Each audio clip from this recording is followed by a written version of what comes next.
their version of learning their lesson is race swapping. Yeah, It's not creating original material.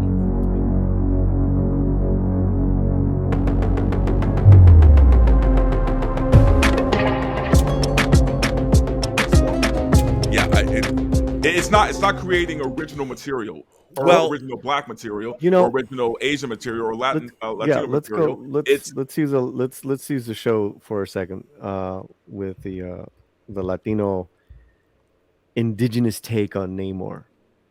I was listening to the official Marvel podcast on Black Panther 2, Wakanda Forever, hosted by Ta-Nehisi Coates. Part 5 is interview with Tenoch and their Chicano studies expert on Mesoamerica, the whole thing. So I was like, oh, okay. I did not know about this.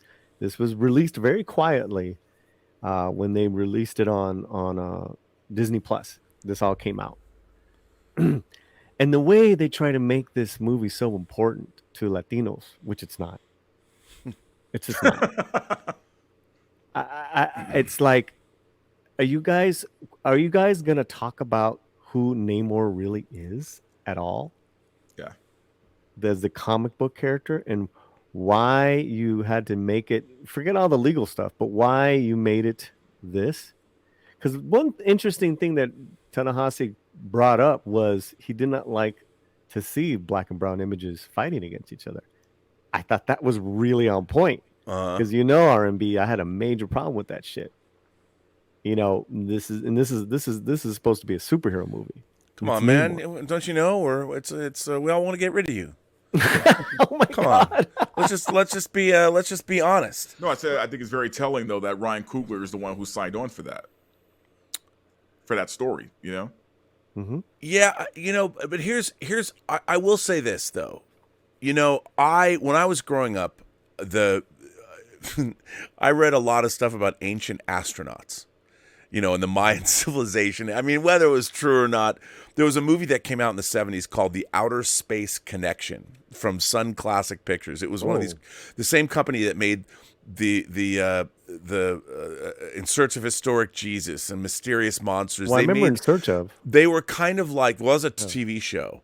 But these were movies, and it was kind of like what they've done on the Learning Channel now with all these crazy ancient aliens and all that. But I remember one of the things that I love, they really went into the Mayan culture and the lines at Nazca that looked like a landing field, but if you looked at it from the air.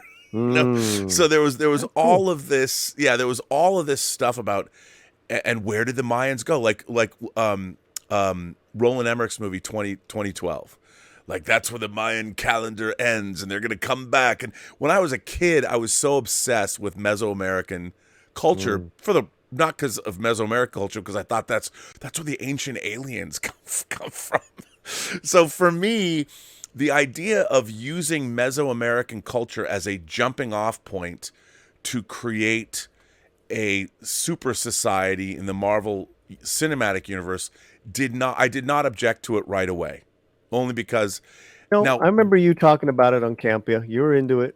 Yeah, and I was into it. I was touting it. I was excited for these concepts. I'm like, whoa, okay, if you can do it right. Well, because I thought that's what they were like going to go into, like that maybe the same, they would get into the meteor that landed in Wakanda or whatever that gave them this kind of power that ultimately they were a linked civilization, like they were two sides of the same coin maybe, and they would and it was, I mean, I appreciate what they were trying to do. I mean, to me it makes more sense that I really thought that he was going to be Asian, like they would have had the Atlantis civilization would have collapsed. And to be honest, that would have made more sense.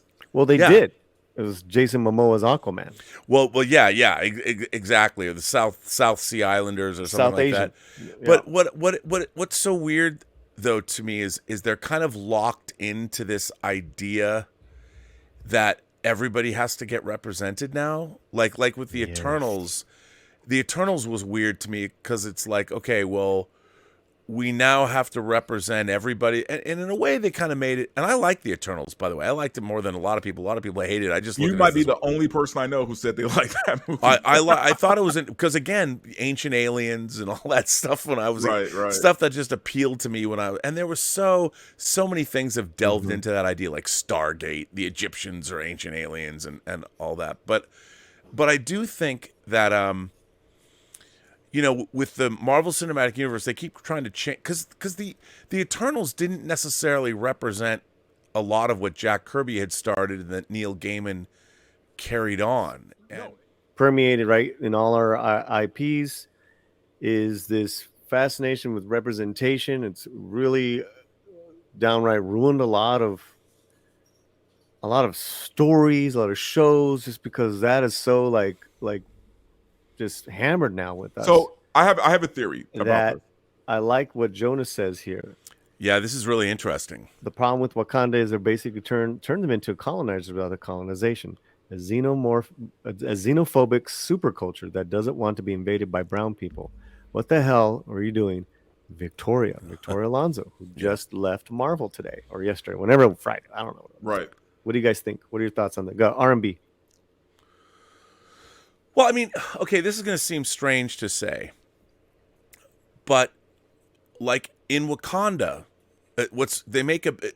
we look at it, we as viewers look at it like, here's a nation state, a super sophisticated nation state of black people.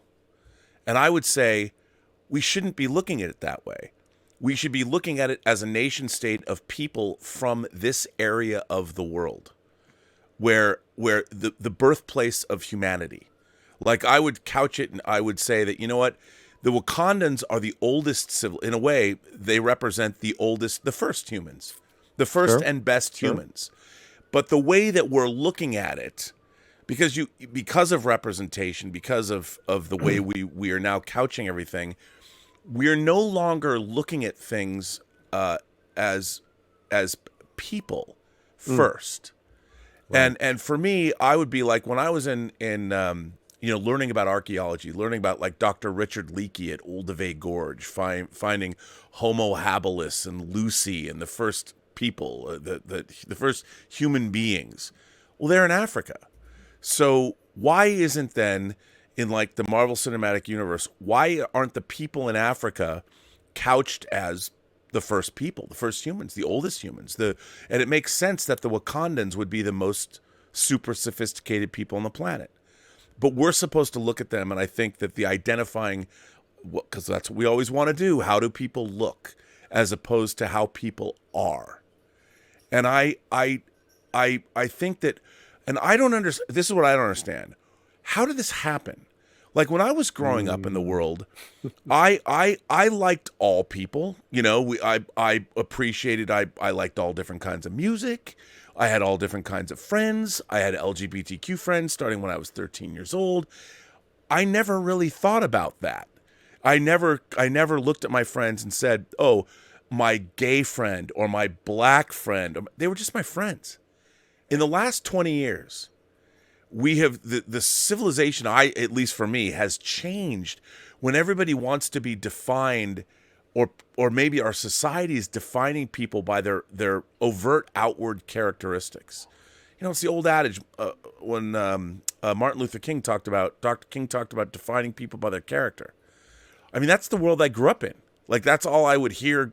I remember hearing that in elementary school, which wasn't that far away from the 60s, and whether it was Vietnam protests or whether it was civil rights or women's rights. And as we've gotten further away from that, I thought we were on a pretty good evolutionary path, that what I was seeing in my life. And now I feel we've spun off into craziness. And I don't understand it, to be honest. Well, yeah, I mean, I can answer that. Dante. There's money in division. Yeah. Right? I mean, I hate to be that guy, because, Mr. No, but you're not wrong. Conspiracy guy, right? But no, there's money in division. And we're also living in a time where Hollywood is trying to do two things, right? Like, they're trying to course correct for all the decades of filmmaking where, anyone of color was given shit roles or no roles at all, right? Yep. So they're trying to course correct that because it looks bad now, right? Because it Yep. didn't look bad then. And when I say back then, I'm talking the 90s.